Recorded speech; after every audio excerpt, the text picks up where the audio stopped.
I am Harriet Tubman, and this poem I want to share with you is called The Ballad of the Underground Railroad by Charles Blockson. Many nights we rode the underground train. It rolled on tracks covered with pain. The whole of humanity made up its crew, and liberty was the engineer that carried us through. The North Star would lead us, and freedom would greet us when we got to the end of the line. Now, this underground train, as strange as it seems, it carried many passengers but was never seen. It wasn't made of wood and it wasn't made of steel. It was a man-made train that ran without wheels. Now, this train was known by many a name, but the greatest of all was the Freedom Train. The Quakers, the Indians, the Gentiles, and the Jews were some of the people who made up the crews. Free Africans, Christians, and atheists too were the rest of the people who made up that crew. Conductors and agents led the way at night, guiding the train by the North Star light. The passengers was the fugitive slaves, running from slavery and its evil ways, running from the whip and the overseer, from the slave block and the auctioneer. We didn't want them slave owners to catch us again. So the men's dressed like women, and the women dressed like men's.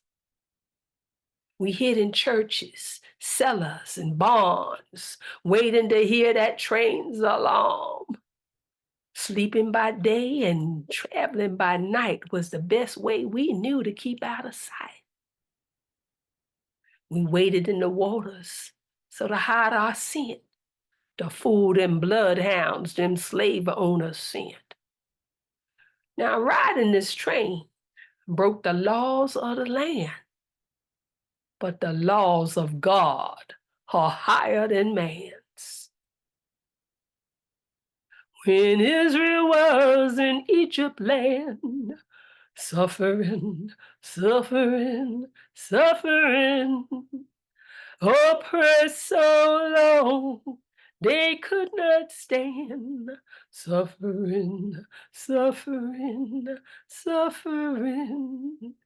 Go down, Moses, way down in Egypt land. Tell old Pharaoh to let my people go. Good day. I am Harriet Tubman, and I want to share with you how I realized my goals with the help of others. Now, I'm sure you heard about me. And yes, I was born back in the 1800s in a place called America. My whole family lived in a wicked system called slavery. Now, to be a slave, you had no rights or free will of your own. And it was against the law for us to even learn how to read or write. You see, man to man is so unjust. Because in slavery, the man with the money could buy and sell other men, women, and children just to be his slaves, to work hard in his fields and in their houses and for free, for nothing. Well, I growed up on the Broad-Ass Plantation in Maryland, and I had a brother and a sister who was sold down the river to the Deep South. And they even end up dying for their freedom. But when I got to be a woman, I heard talk that I was going to be sold down south too. It was then that I put my mind into my prayers that my goal was to run away, and I did. I was successful many times, only because I had good folks to help me along the way every single time. Now, my grandma, she was from Africa, and she used to say, if you want to go fast, go alone. If you want to go far, go together. Huh. So I took my time because I knew in my heart I had God on my side to tell me where to go.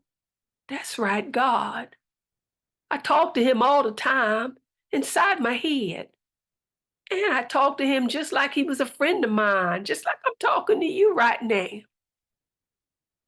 Well, one day when I was working in the fields, a lady came passing by in her buggy and she stopped right by the fence. And when the overseer wasn't looking, she sneaked down and she whispered to me and she told me she didn't like slavery and that she would help me if I wanted to be free. Well, not long after that, one night I just ran off into town and I found that lady's house. And I tapped on the back door and she let me in and she gave me some food and a little bed to sleep on. She told me there was plenty of people who would help me get the freedom and that she wasn't the only one I could depend on. I was so happy inside because I knew that I needed to help other people. I knew in my heart that my God would help me find a way, but I had to put my faith in action. And that's what I did.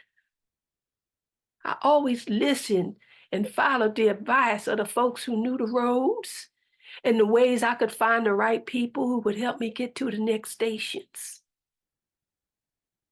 Well, that night, I did what the lady told me to do, and I snuck out quietly along all night through the road, to the woods, to the river road, and I hide in the daytime, and then at night I'd walk through that woods and I'd follow that big star up in the sky that my daddy always showed me. And I kept in front of me. I kept it right there in front of me, in front of my sight. It carried me out of the woods until I saw a house up on a hilltop. Oh, and it had a blinking light. It was blinking there on the porch, and it was a sign. The lady told me that would be the sign for me to know it was a safe house. And I ended up learning that that house with the blinking light, it wasn't the only one.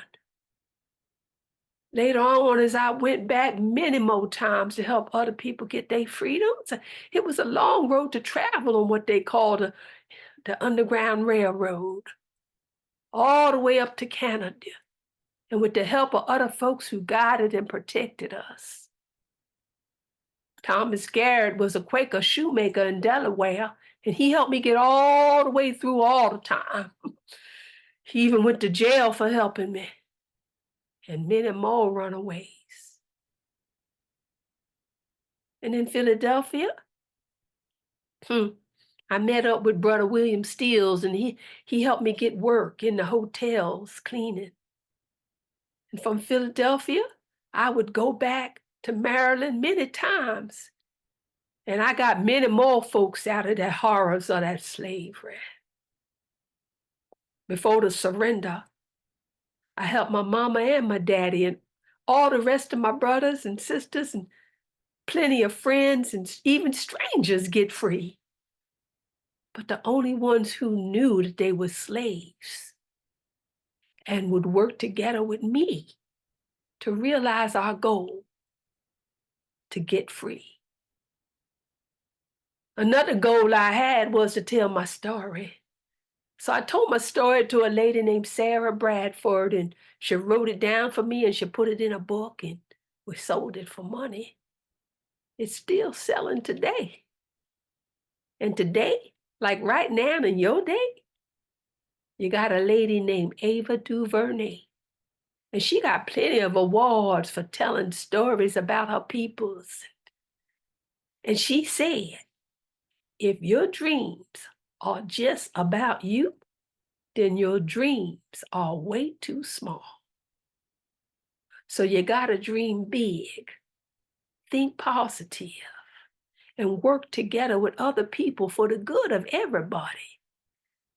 Ask for help when you need it, because we are put on this earth to help one another. Seek out and accept the help of good people who knows things that you don't know. Don't be too proud. Take their advice and get the help from your family, your teachers, good friends who love and care for you, and you can have a good life living in your freedom. You can do it, but only if you realize your goals with others. You can't go wrong. Thank you kindly for listening. And remember, I am Harriet Tubman.